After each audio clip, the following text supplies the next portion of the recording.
In the 70s, technology had opened up new ways for people to play games. On screens. Teenagers filled arcades, feeding coins into their favourite machine. One game, amongst all others, would prove so popular that its name lives on to the present day.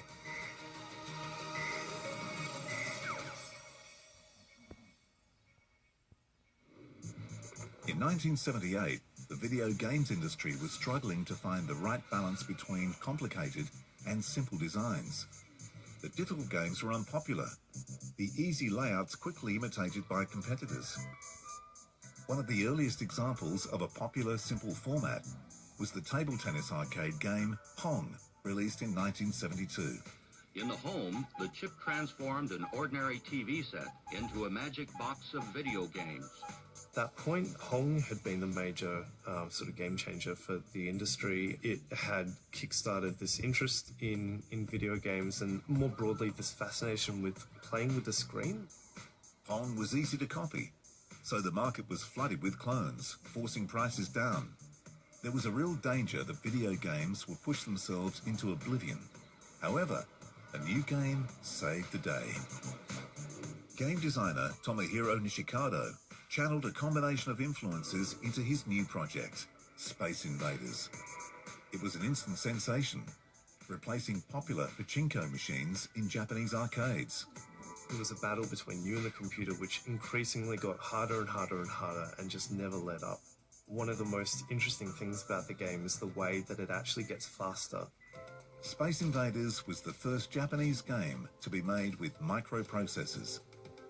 And it's actually a result of the hardware in that as the aliens get destroyed, it frees up processing power so the aliens move faster because the computer can process them more quickly. But it actually results in this beautiful gameplay flow. Space Invaders sold an unprecedented 100,000 units in the first year and more in the following years. Moving into the home, the game had a great influence on the increased sales of the Atari 2600 console.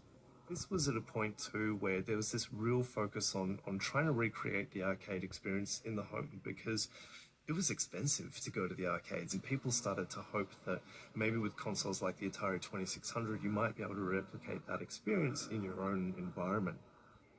In the early 80s, concern was rising over the influence Space Invaders and other games was having on the young minds of its players. Now that it was available in the home, players were free to play for as long as they liked. Despite opposition, Space Invaders retained its popularity into the 21st century, its cultural impact earning it a place in the Museum of Modern Art. Video games and video game cultures were incredibly important to the 20th century. I think that they were the first creative medium, the first art form of digital technology. When the computer arrived, video games arrived with them almost from the beginning, and I think it's impossible to underestimate how significant that was, both for culture, for leisure culture, popular culture, but also for society and technological advancements more broadly.